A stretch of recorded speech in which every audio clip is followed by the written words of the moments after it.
please welcome to the screen, Sarah Boston. Hi, thank you so much for having me. I'm really excited to be here at Bodies of Stories. So it was the mid-90s in Saskatoon, Saskatchewan, when I was a veterinary student, and I rescued a puppy. I named him Sotsi, which is a Swahili word and it means gangster, but he was no gangster. He was such a good boy. He was half golden retriever and half border collie. He was so smart, and I took him everywhere with me. He filled my whole heart. I trained him to walk off leash with me, and I even trained him to sit at the roadside, and he had to wait until I released him to cross the road. And if I was walking with someone else and I got distracted talking, I could get half a block down the road before I realized he was still back there waiting for me to release him so he could cross too. We did everything together. We went through so much. He was with me through vet school and my internship and bad boyfriends and moving across the country. Fast forward to 2002, and Sotsi and I had broken up with our vet school boyfriend right after vet school. And shortly after, we met Steve, who is still my wonderful husband. And I was in Guelph, Ontario, training to be a veterinary surgeon. I was moving my patient into ICU after doing a really cool surgery with all of the confidence of a 29-year-old surgery resident, when I heard someone yelling at the front, "Please help me, my dog was hit by a car." It was a man yelling, and we all ran up there to see what was going on. And the man was Steve. I hadn't recognized his voice. And he was holding Sotsi, limp in his arms. Everyone sprung into action. There was ICU technicians and residents and faculty clinicians, and they took Sotsi from Steve and they put him on the table and they got to work resuscitating him. Now, normally I jump into arrests, but I was paralyzed. I just stood there watching everything from above. Someone put an IV line into him and started giving him fluids and drugs, and someone else intubated him, and they were giving him breath and oxygen. And the ambu bag squeezed every time they tried to push the life back into him. They felt for a pulse, nothing. They hooked him up to the ECG, nothing. They started cardiac compressions, nothing. The ICU resident looked at me and said, "We need to go in." That's usually my job. I nodded. And with a quick shave of his chest and a squirt of alcohol, the surgeon put on gloves and cut into his chest.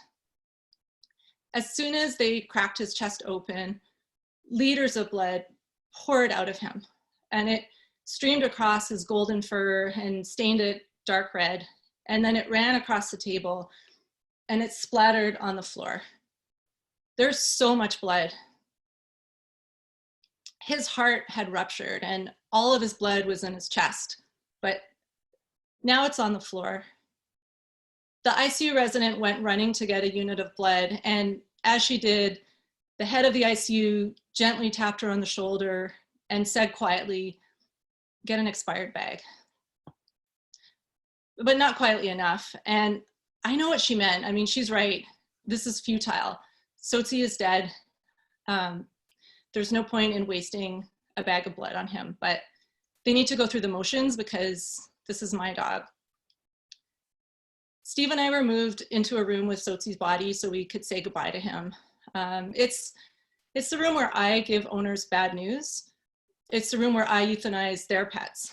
It's the room with the soft lighting and the couches and the cards that say thank you and all the pictures of our patients.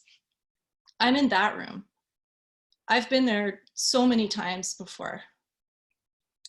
And Sotsi is brought in with us, and his chest has been sutured up, and he's wrapped in blankets so that it looks like he's sleeping. And it does look like him, but it's not him. He's not here. And I don't know where he is, but I feel so lost. Steve had been walking him in one of our favorite off-leash areas that afternoon, and somehow Sotsi had gotten into a culvert, and he had gone across the road underneath it and popped up on the other side. But Steve didn't know that, and when he got back to the car and called Sozi, he had his back to the road. And I can still picture Sozi sitting at the side of the road, waiting to be released across, just like he always did. And then Steve turned around when he heard the truck and the thud behind him. We went home and I cried all night. I wailed so loud that Steve had to close the windows because he was worried that someone might call the police. And even today, there's still a hole in my heart, but I have another dog now. He's a rescue from Florida, and his name is Rumble.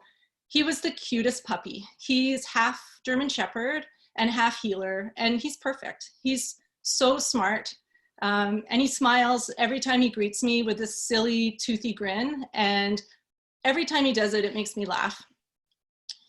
He fills my whole heart, and he's my best friend. Thank you. Yes, Sarah Buston. So sweet. Nice. I was being shy, but.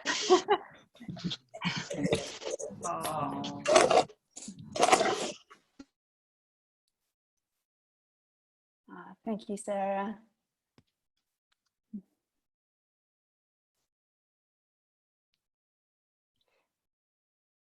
Oh, I was wondering, Sarah, would you show us Rumble too? If you'll come, hold on. He's like, Rumble, Rumble, come here, come here, come up here, come here. Sorry, he's being shy. Come here, come up here, come on. Sorry, there he is. That's right. He's smiling. He's smiling. This is how he's smiling. Nice. Such a great shot with the two dogs. Awesome. Yeah. Thank you, Sarah. Good morning.